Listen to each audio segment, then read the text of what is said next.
I just hope I don't cry because it ended in praise, but it was an emotional one.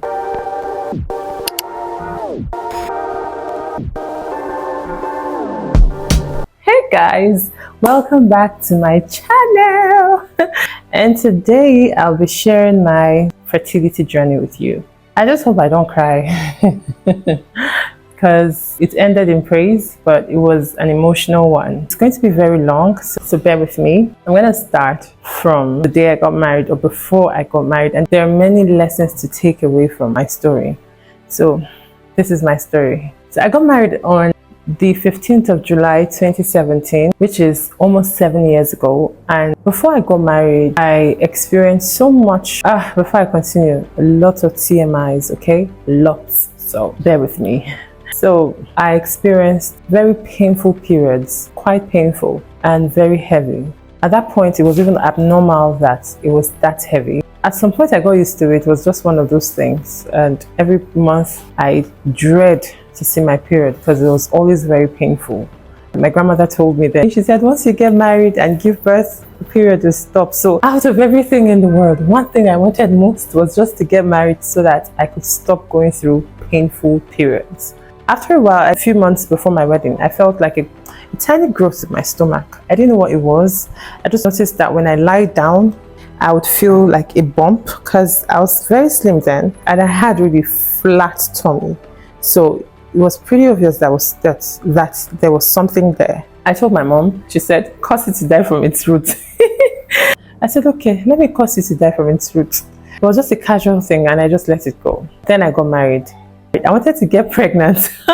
I'm sure every bride thinks like this or thinks this way.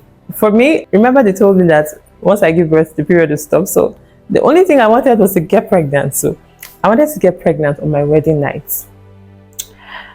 We were so tired to have any, we just slept. I was so happy that we were married. I'd cuddled, I just went to bed and that was it. But fast forward to 1 month after my wedding, I wasn't pregnant. No pregnancy. Second month, no pregnancy. The third month, no pregnancy. The fourth month, I was like, why am I not pregnant? I mean, I'm supposed to be pregnant by now. Someone told me of a lab where I stay and I went there. The doctor checked me and he said I had adenomyosis. I asked him, what is it? He said, it's just as if a bone shifted. He asked me, how long have I been married? I said 4 months. I moved on with my life.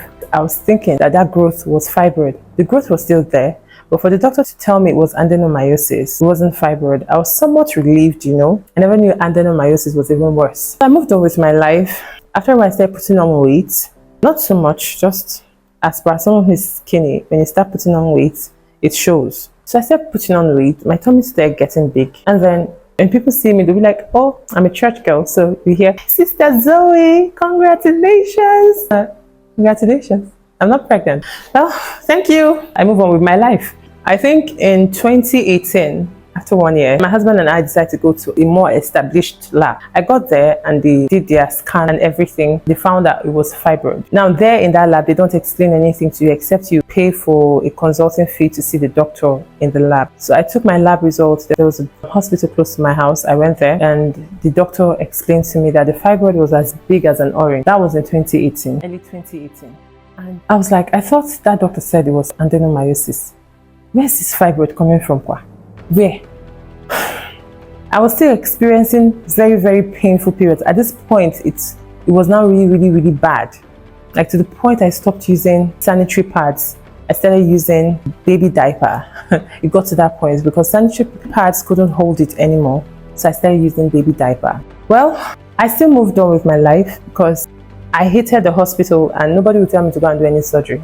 Because the doctor there told me that the only way out was surgery. That year, close to my birthday, and one day we were walking down, my husband and I, walking down to our house. We saw one of our pastors and he was like, how are you? I was like, oh, it's my birthday. I think it was my birthday. My husband told him, it's my wife, it's her birthday. He was like, how long have you guys been married? We were like, almost 2 years. He was like, any child? He said, no. Is there a problem? And we said it was fibroid. He said, what are you waiting for? Go and take it out. He gave us the doctor's number. He said, go and tell him you're from me. My husband and I prepared. And mind you, at that point, we weren't even financially stable to even foot a surgery bill. We went to see the doctor, paid the consulting fee. Because we were coming from that pastor, the fee was a little bit waived off for us, and we were really grateful for that. So we paid the consulting fee and we met with the doctor.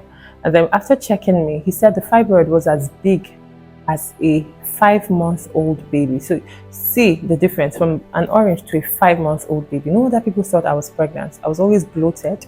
My tummy was hard.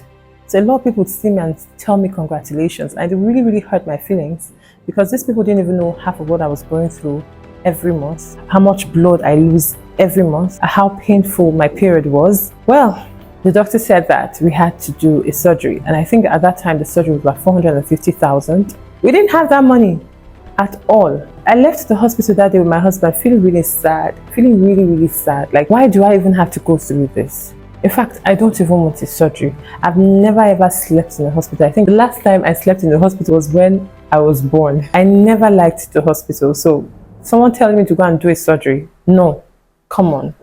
So I just moved on with my life and tried to find out ways to get rid of the fibroid. I started dieting, started taking herbal drugs and all that. It wasn't shrinking. At some point, I lost tons of weight, like a lot of weight, because I was dieting. So I became very, very skinny. This was now in 2019. I was not eating chicken, beef. I was eating fish, potato, no fried food, no rice. I mean, I love rice.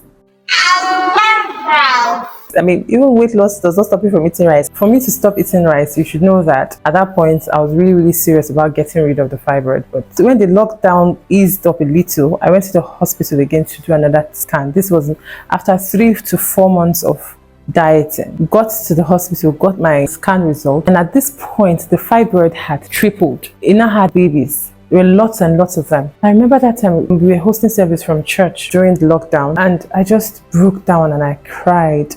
And I had this sister Okay and Sister Hope.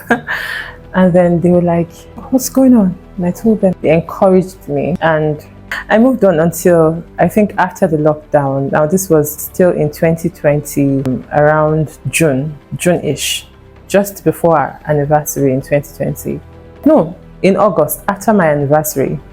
At this point, we could afford to do the surgery. So we went for the surgery. My PCV was very low, I think about 19%. The doctor wanted to even admit me the day I stepped my foot in the hospital to check up for the surgery. But I was like, I didn't plan to be admitted. Don't worry, I'll be fine. Because every time I finish my period, my blood goes really, really, really down to the point that my eyes start spinning. Like, I start feeling really, really weak. My husband would always say that in a month, I'm only myself for just about 4 days, which is so true, because before the period comes, I start feeling pains 2 weeks before my period comes, like excruciating pain. And then when my period comes, I'm in pain. After the period finishes, I become very weak, very, very weak. So by the time I'm recovering again, it's almost time for my period. So it's that same circle. Like in a month, I'm only myself, like a strong, agile self, like 2 to 3 days in that month. That's it. It took a toll on my marriage, of course. Like, really, before I continue this, I'd like to say, women, most times when we are going through stuff like this, we think we are the only ones going through it. Our husbands are also going through it because they wish they can take away that pain from us. And the fact that they can't take it away from us, they're frustrated by it. That's the whole scenario, like the whole fibroid thing, the whole pain thing. I don't even want to be touched. That's the funny thing. I don't feel like it. I don't want it. I just want to commend my husband for being strong and staying with me throughout that trying times, because it was really, really, really trying for me and my family, for me and my home. It was trying, but God strengthened our bond even more because we didn't let the whole fibroid thing tear us apart. We allowed it bring us closer. Let me continue the story. That's August 20, and right now I think it was 2021 August, or still 2020 August, during the lockdown, after the lockdown had eased. So August, I went for the surgery. It was successful, thank God. I came back and now I'm now fine. At that point, I was fine. The doctor told me at that point that to get pregnant naturally was about 0.99, baby, how many percent? Very low, very, very low. Like it was almost impossible to get pregnant naturally. And he advised that we try IVF. It was impossible because the fibroid was sitting on my uterus. So it had collapsed my uterus and my tubes. Do you understand? I'm not a medical personnel. I can only explain it how I remember. So it had collapsed it collapsed the uterus and the tubes. You understand? So that's why it was impossible. Okay, it pressed. My husband said the uterus doesn't collapse. It pressed it. Yes, and it blocked the tubes. Yes, it was so big that it was sitting on it. And that's why then I was always very heavy. Like if I'm pressed, I want to go and ease myself. It's heavy. It was as if I was carrying a weight. It was really, really, really dreadful for me at that time.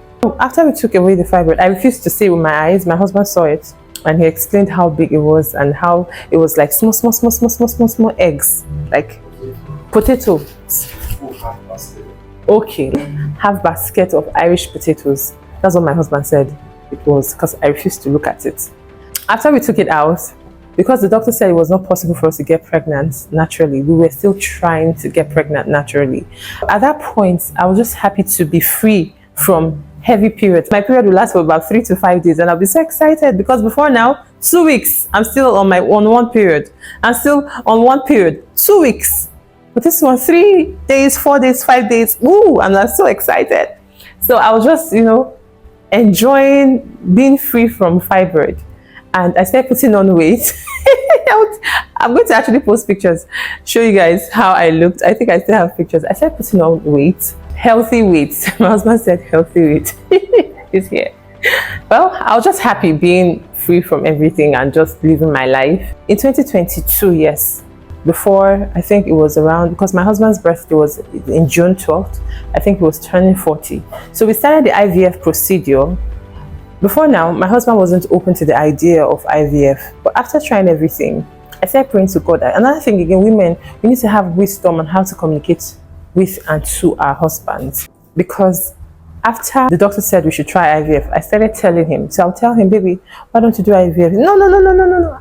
I just keep quiet and let the matter pass. I go back and pray to God because he's the only one that can convince his son. You understand? I go back and I pray to God. I talk to God about it.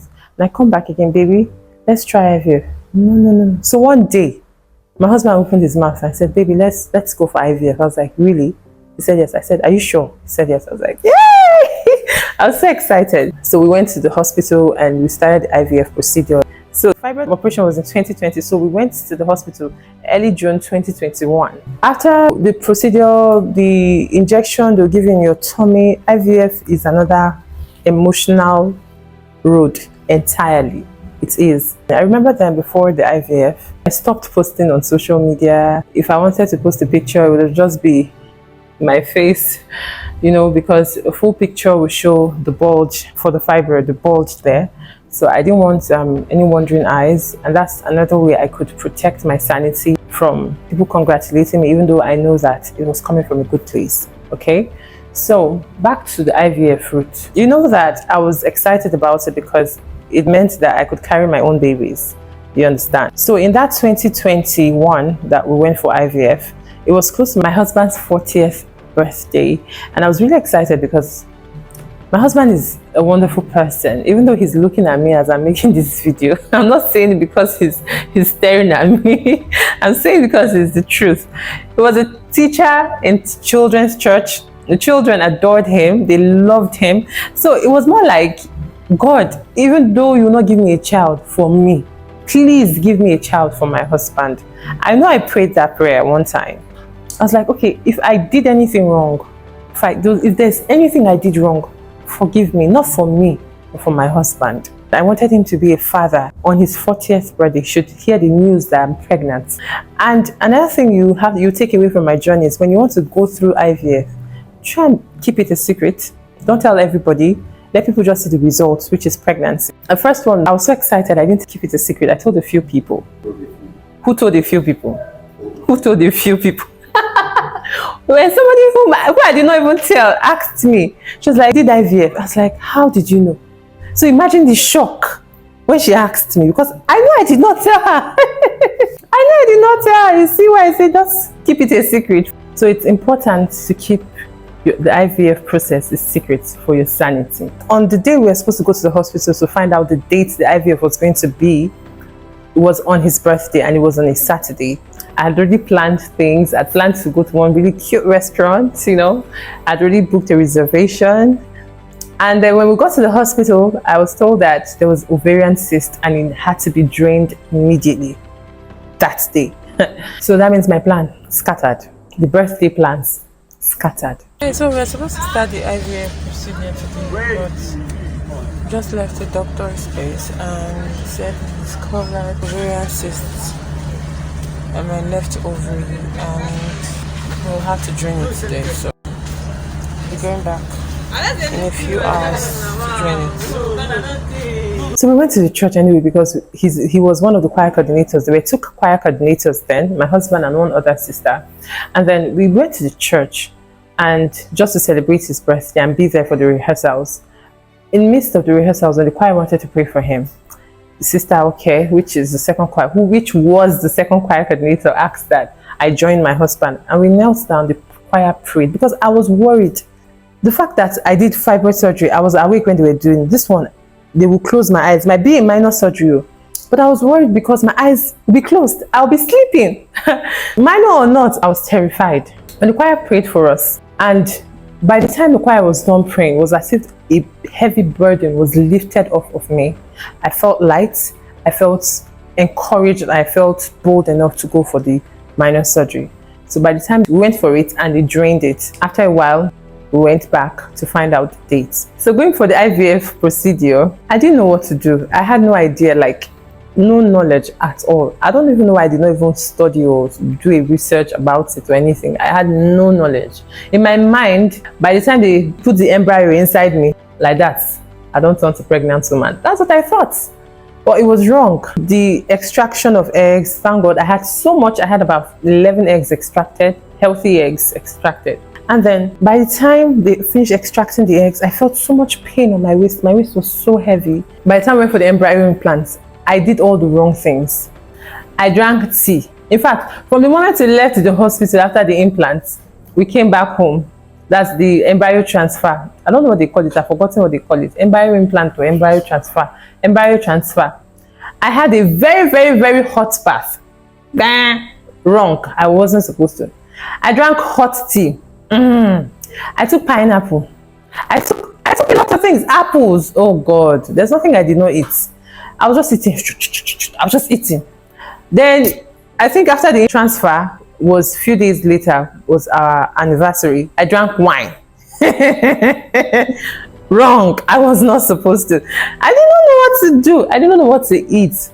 Maybe later I'll make a proper video on what to do, what to eat during IVF as a Nigerian. Because when you check all these videos on YouTube, all these Oyibo people, we give you Oyibo food. It's not the same thing. Eat what you have in your country. All those ones they call, it's either it's stupendously expensive or it's just not attainable here. Anyway, I did all the wrong things, you understand? And I was going to the hospital to take the daily injections I was supposed to be taking. I went to the hospital every day to take the daily injections. And one of those days, my husband and I went to buy me my first iPhone, and then I stood for hours and all, for minutes, not hours, at least. It felt like an hour, but I know I sat down at some point. My waist was feeling a little bit heavy. By the time we came back, I was asked, what would you want to eat? I said, I want to eat fried yam and egg. Immediately I ate one bite of that fried yam and egg. My stomach started biting me. It was squeezing me. They helped me upstairs. My husband called the doctor. The doctor said I should drink more water. I drank water and I slept. By the time I woke up, the pain, the biting thing had stopped. But obviously there was something wrong at that point. Because before then I felt pregnant. I could smell so many things from a mile away. I was thirsty. I felt so pregnant. Hello. So we have an appointment with the doctor on the 20th, which is on Tuesday. I'm excited. Get to know how many children we're expecting. But all of a sudden, it was more like everything was gone. No, I wasn't feeling any of those things anymore. And at this point, it was like the 8th day. So I was supposed to go to the hospital on the 10th day. So on the 9th day, I did a test at home and it was negative. I have a video I recorded. I'll post it. I'm so glad I recorded that journey because I knew somewhere in my heart that one day this will be a testimony that will uplift other women, and one day I'll look back and testify. So I checked that night. It was negative. I cried. I was like, how? I was feeling all the pregnancy symptoms. So how is it negative? My husband called the doctor. The doctor said it's not up to day 10, so I should chill. I said, okay, that kind of gave me hope. That was day 9. So I said, okay, maybe I checked that night. Let me check day 10.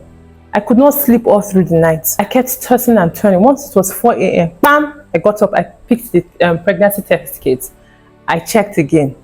It was negative. I cried. It's almost 4 a.m. We get to meet the doctor today to find out the result. How many heartbeats? I'm just hopeful. I really did the pregnancy test. The doctor said we should try using, we should do the pregnancy test with test strip with the urine, and I did about 3 in the morning and turned out negative. So preparing right now to go to the hospital. He asked us to come back and do a blood test. I just pray it's positive. Pray the blood test turns out to be positive. At this point, I'm scared. I'm tired.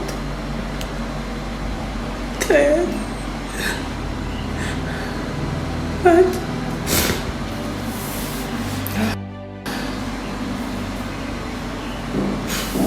okay.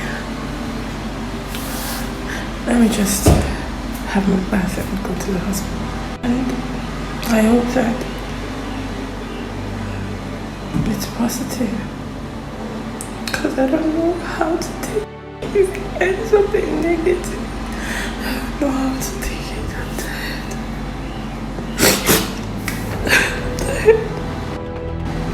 I cried.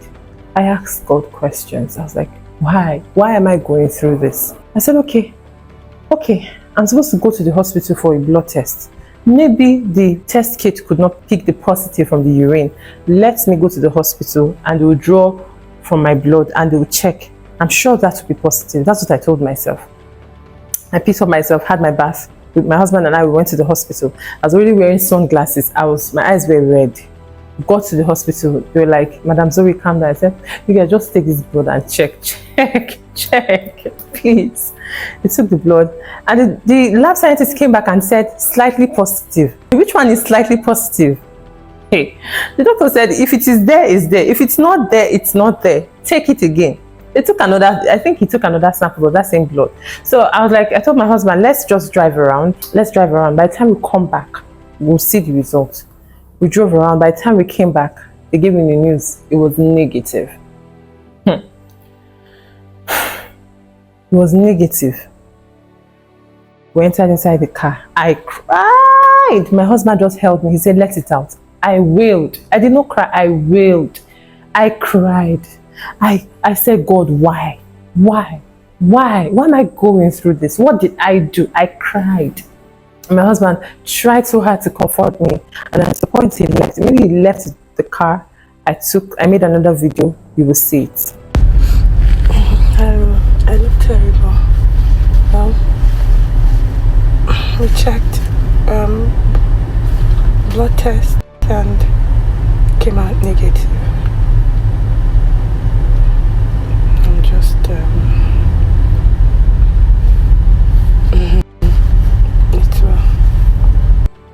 And then the doctor came back to me. My husband went and told the doctor I was crying. The doctor came to me and tried to encourage me. He told me how most times the first one doesn't work. Most times for some women, some women is frozen embryos. And thank God I froze some embryos because I had so many. Even though I wanted to discard them, the doctor said no, I should freeze them up. I had about 8 more, so it was frozen. So he said, thank God you have frozen embryos. Don't worry. When you are ready again, when you come back again, we'll try it again. I told him thank you. We went home. At that point, I knew the power of my words. I knew the power of my tongue. I knew that I'm not supposed to speak anything negative as a Christian, as born again as I am. So the best thing for me at that point was to be mute. We got home, my mom was around, and my mom was like, just declare God's work. I was like, everybody leave me. I entered a nagging mode. If you talk to me, you get it back close. I was just giving everybody. Like, I was angry. So the only thing I could do was to watch Korean movie. So remember I said I told a lot of people, right? So those same people, I sent them messages like, it didn't happen, no.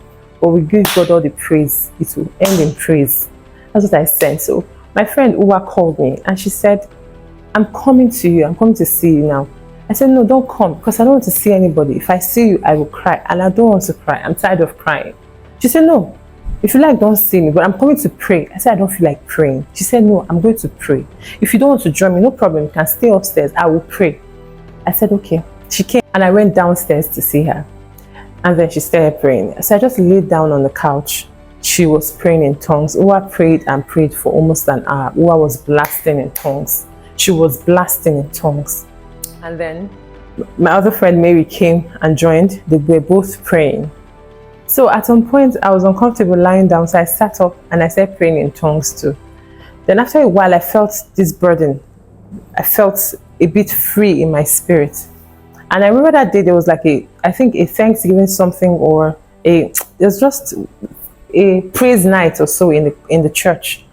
And I did not want to go. And then she was like, go and give your Thanksgiving offering to God. Sow your seed. She was like, it might not make sense right now, but it will make sense at the end. I said, okay. I went to church. I tried to be as lively as I would on a normal day, but it wasn't working. So I just left myself moody as I was. Got to church. I sowed my Thanksgiving seed. I sowed it. The way I was after that time, it was like a troublemaker mode. Like if you give it to me, you will take it, you will receive it. So when I go to church like this, in fact, I'm in the choir, but I will not even go for choir rehearsals. I'll come to church dressed the way I want and sit at the back. Don't even talk to me. That's the mood I was.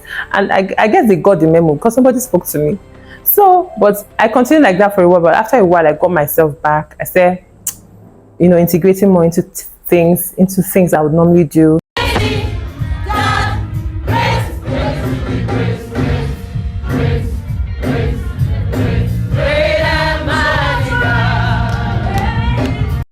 And then the doctor said I had gained a lot of weight.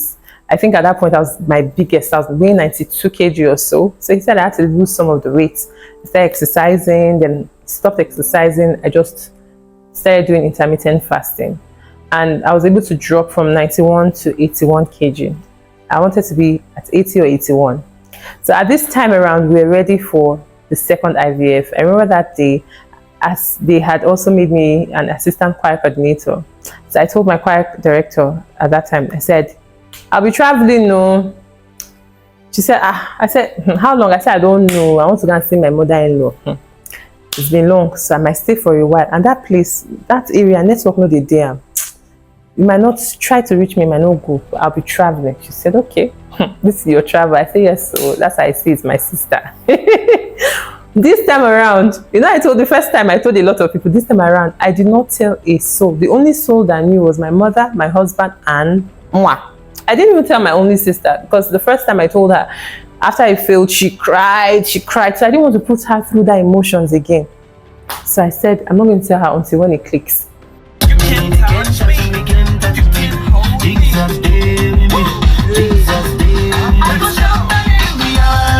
So I got to the hospital that night. My husband and I, we found out that we're going to do the IVF in October. That's October 2021. We're so excited about it. Now, a friend of mine was also pregnant. A sister of mine in church was pregnant, and she had gone through IVF before now. So she was now able to tell me what to do, what not to do, what to eat, how to stay, how to take care of yourself. If you want, I'll do another video entirely on what to eat when you are on an IVF journey. So let me know if you want that. So she told me everything. For 3 days after the embryo transplant, remember that I didn't go through the process of taking out the eggs anymore because I already had frozen embryos. So for 3 to 5 days, my husband was, God bless my husband. You know, before I was pregnant, I would tell people, don't worry, when I'm pregnant, you will see how a man is supposed to take care of his wife. My husband did not let me down. From that moment, the IVF procedure started till the time I gave birth, after I gave birth. I did not pick a pin. I am not joking. I didn't. So the first 3 days, my husband would wipe me up. I did not pour water on my body. He would clean me up. The first 3 to 5 days, he bring a bowl. I brush my teeth. I was eating very healthy and nutritious meal, and all that. So I told him, please go and buy test strips. They said I should not check to the 10. Then they said the 10. I want to check. He bought 10. Day 3, I checked. I saw very faint line. The line was very, very faint. Like, you will not see it until you do like this under the light. That's when you see it. I remember that day my husband was in the sitting room. I went, I said, baby, see, it is very faint, but it's there. The positive is there. He was like, yes, it's there. We were so happy. We rejoiced. That the next day, day 4, I checked. The faint was not fainting anymore. It was faint, but it wasn't fainting.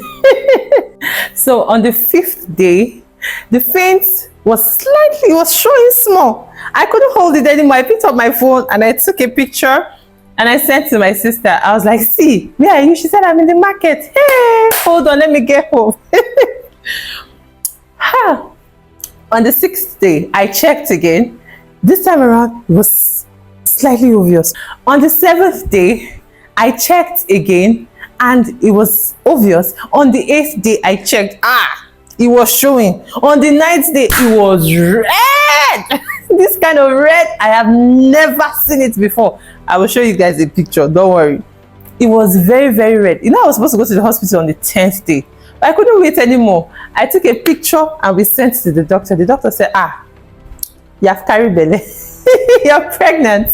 So he was like, go to the hospital and do the blood work and everything. We got to the hospital. This time around, the lab scientist did not stay more than a minute to say, madam. I say, yes. She said, congratulations. I was so excited. I took a picture. Even though the picture is a passport, we'll manage it like that. I took it. So we're so excited about being pregnant. And on the 6th week, that fateful Saturday, my husband was supposed to go for children's choir rehearsals. And he fried yam and plantain for me and egg. I was in our bedroom and my husband served me the fried plantain and egg and yam, and then he went to church. So after eating, I said, let me stretch, on the bed while I was watching my wonderful TV show. And then I felt some kind of wetness, like it was wet. I said, no, this is where I will normally feel then when I'm on my period, like blood will just come. But I'm pregnant. I got up, ran to the toilet. I picked up tissue paper and wiped. And then, lo and behold, blood. I did not know what to feel. I called my husband. He did not pick. I called him and called him and called him. He wasn't picking. Because he went for children's church choir rehearsals. And then obviously their children, they'll be screaming. And I'm sure his phone was in his back pocket. So I was so sure that he didn't hear his phone ring. I called him. Immediately I called my neighbor downstairs, Auntie Lolo. I called her. She did not pick. I said, this one will be close to her phone. I called Pastor B. I said, no, Pastor B will be with his phone. Pastor B, I'm not an ungrateful person. If you see this video, thank you so much. I'm really, really grateful. Really. I called him. I even called him with an unknown number. He picked up. I said, Pastor B, this is Zoe. I was pregnant. I don't know. I'm pregnant. I'm seeing blood. I don't understand the English I was speaking. I said, I was pregnant. I'm pregnant. I'm seeing blood. He said, huh? Hold on. I'm coming. He ran upstairs, Auntie Lolo. At that point, before he ran upstairs, I went into the bathroom. I wiped. I just put tissue paper. Don't blame me. That was the only thing I could think about at that point. I did not have any sanitary pads anymore. So I picked it up. I put it there. And I wore my shorts. And then he came. I was like, hospital. Let's go to the hospital. Please, let's go to the hospital. He said, that hospital? I said, yes. He knows the hospital. Because he visited me when I had the fibroid surgery. So we went to the hospital. On our way, I called my husband. I said, baby, I've been calling you, not taking your calls. He said, I did not hear. Are you okay? I said, baby, just come to the hospital. He said, what happened? I said, I don't know. Just come. I did not want to tell him because I know he would not be able to drive. And exactly what I said. Do you know that he left the car in the church? He left the car. He said he couldn't even turn on the ignition. He left the car in the church and took public transport and came to meet me at the hospital. When we got to the hospital, Auntie Lotto was with me. I was like, why are they not giving me injections? Why are they not giving me? Why is nobody coming? Before we left the house, I'd already called the hospital to tell them what was going on. So they were expecting me. They had the bed prepared. So when I got there, they gave me the bed. They said I should lie down. I was like, why? Why are they not doing anything? Auntie Lotto said, Z, calm down. Z, calm down. I said, hey, God, oh. Before I knew it, after a while, the main doctor was not around, so the doctor on duty came and asked me questions. He was like, how are you feeling? I said, I'm feeling good. I'm okay. He said, is there any pain? I said, no pain. No pain, just blood. Why am I seeing blood? Huh? And he said, don't worry. So they gave me gauze to put there. They gave me injections and just to help me calm me down. I think so. I don't know what the injections were supposed to do anyway. They gave me medications and everything to take care of the situation. There's a particular medication that they gave me that made me sleep off. So by the time I opened my eyes, my husband was in the hospital. My mom came. So everybody was just there. And then they kept monitoring me. Before you know, the blood started reducing. So I was in the hospital for about 3 days. When the doctor came back, that was on a Sunday, he did a scan. And he found out that I was pregnant with quadruplets. Four babies. But one sac drained, and that was why I was bleeding. So he said it's not a problem. And then he now told me that as an expert, he's telling me to take off one baby. I said, what God has given me, I'm not taking it away. He said, you know you're an Ajebo. Are you sure you can carry? I said, doctor, medically, do I have the capacity to carry? He said, yes. I said, so carry we shall. I'm not taking out any baby. Am I sure? If I take it out now, take one out, I'm taking out the one I'm supposed to be taking out. I said, no, I'm not willing to take that chance. So if it's triplets, let me have the triplets in peace. So I left the hospital. I told my sister I was expecting triplets. Remember, I didn't tell a soul. I turned up my phone. My phone was on flight mode. Nobody could reach me. That was the best way I could enjoy my pregnancy. So all my calls were forwarded to my husband's phone. We went back to the hospital, I think on the 14th week for circlage. I done 14th or 10th, or I can't remember the particular week, but we went back to the hospital for circlage. And then when we got to the hospital, we were supposed to do another scan. And then when they did the scan, they found out that one baby stopped growing at, the 9th week. And the doctor said, you see now, you will say that my mouth, I use my mouth to come out so I'm picking. I said, no. It pained me because I was already excited about expecting triplets. So I was like, anyway, it's God's will. After all I wanted was twins. So I have twins. So that's how we continued with the process. It was beautiful. I was just having a good time. I didn't wait for the day of delivery to start declaring God's word on my body. No. I constantly declared God, even before we even started the process. This time around, the first process we went on with it like that, but this time around we followed the spiritual path. Before we started the IVF procedure the second time, my husband and I fasted. I think we had a church fasting for 2 months or so, thereabout. So we fasted and we were declaring God's word constantly before we went for the IVF procedure.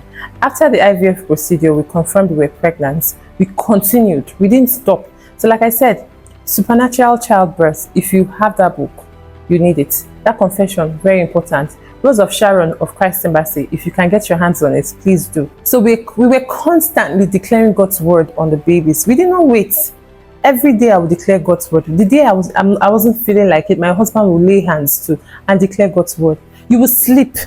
You will sleep and you will let us sleep. You have a calm and see, everything we said when we were pregnant, we experienced it when the babies were born. You see all these ones where you give birth the babies will not be crying at night. My children did not do that too.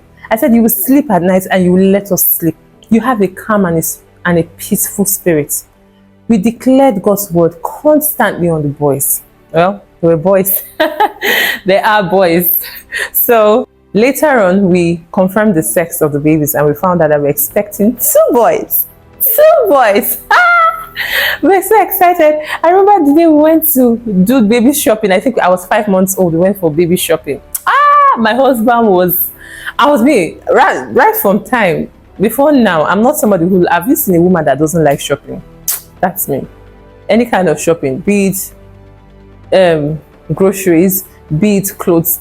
I get tired easily, so I'm not excited. It doesn't excite me. But my husband, it excites him. Like that day, let's see him in the market. Pick this, you pick that. He was so excited. No, he was so excited. I know God provided everything we need for these babies. Nobody will say they borrowed me money or they give me. No, nobody gave me nothing. God provided for us. The babies came at the right time. Most times our waiting period, most times we let it drown us. For me, I bless God for our waiting period because during our waiting period, my husband and I, our bond grew stronger. Very strong.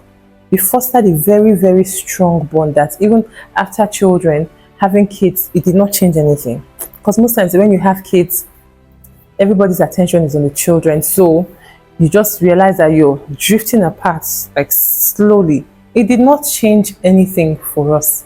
We are still as strong as if we are still dating. If you see me and my husband and I today, you might think we are just married, like we just got married maybe 2 years ago. You don't know that it's up to 7 years. Almost 7 years. 7 years in a few months.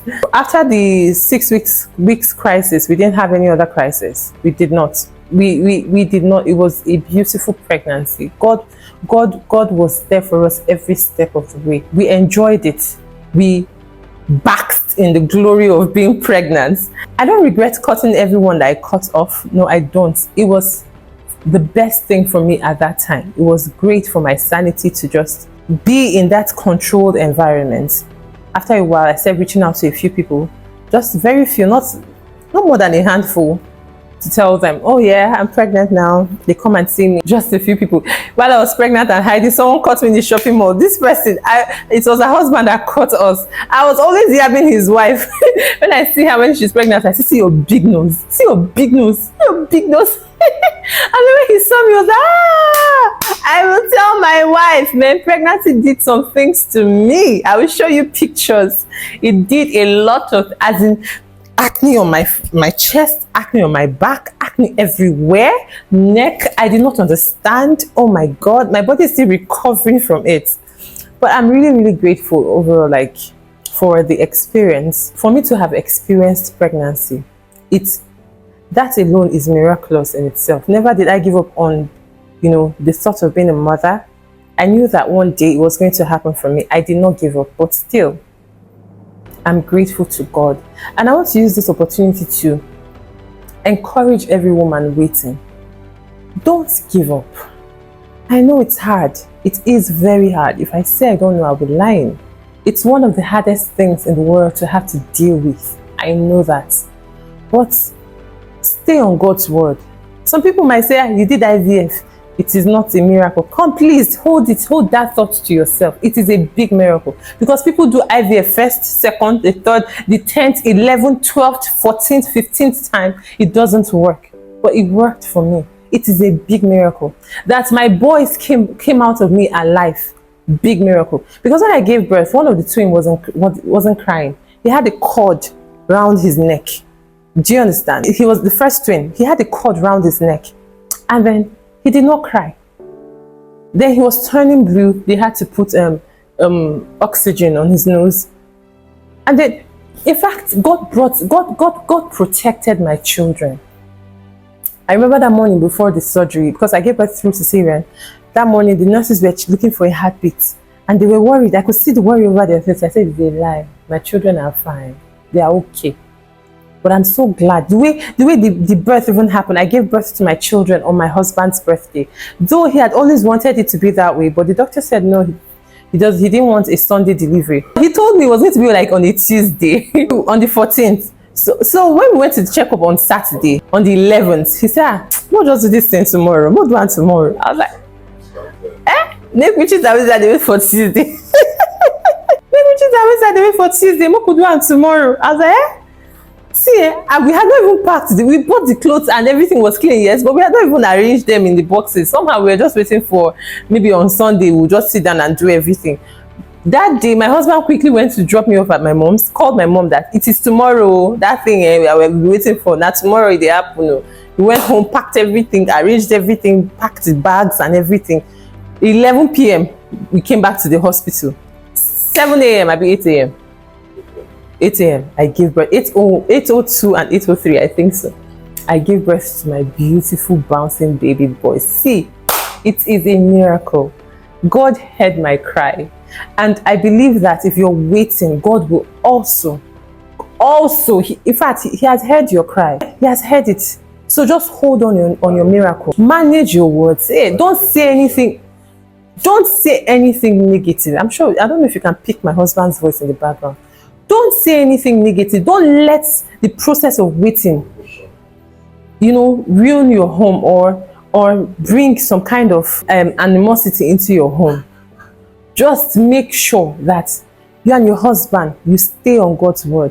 Please don't let any third party come and tell you that you are not woman enough. You are woman enough. You are beautifully and wonderfully made, fearfully made by God. You are fruitful and you will multiply regardless of how long it takes.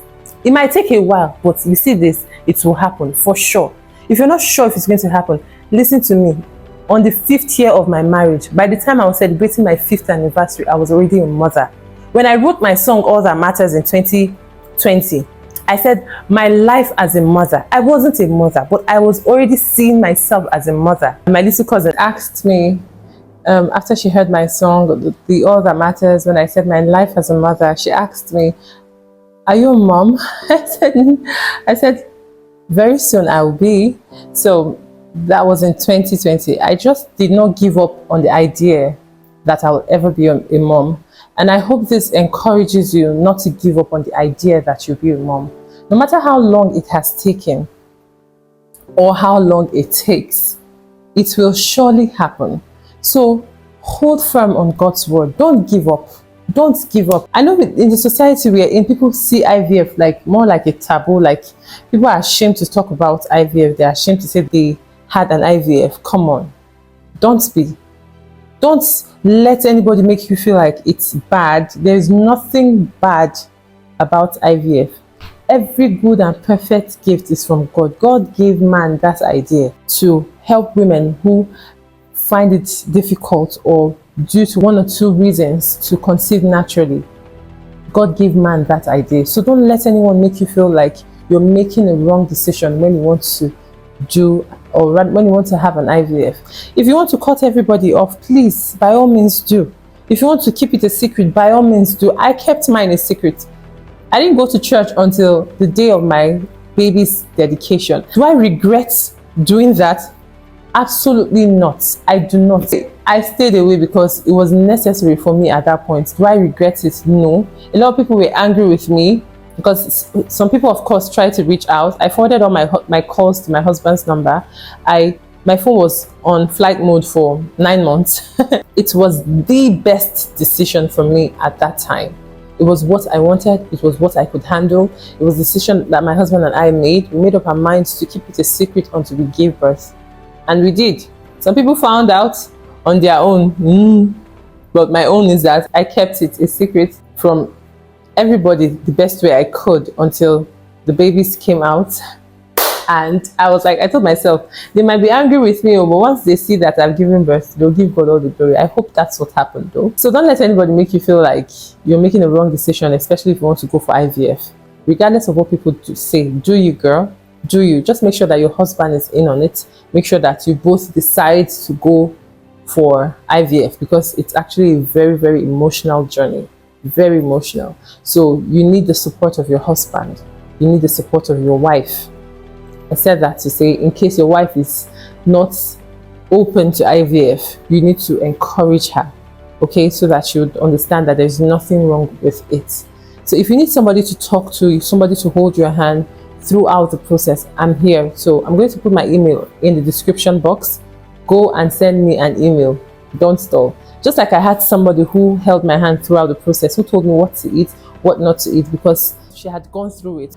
She told me what to eat and what not to eat from her experience. It made the journey easy for me. So let me also tell you what to do from my experience. Let me also hold your hand throughout the process. Remember, it's not just a physical thing. It's both physical and spiritual. Don't take care of the physical and forget about the spiritual part. Take care of both, okay? Thank you guys so much for joining me. You can't believe how long it took me to record this video. I have no idea. So thank you so much for joining me. If you haven't subscribed to my channel, please go and subscribe right now, okay? Please, and like, comment, share this video. It's very, very, very important to me. I hope my testimony, I hope my story has encouraged you. I hope it has motivated you. I hope it has stirred up faith within you. I really hope to God that it has, because it will all be worth it, okay? So don't give up. Don't give up on your journey. I'll see you on my next one. Thank you guys for joining. Bye.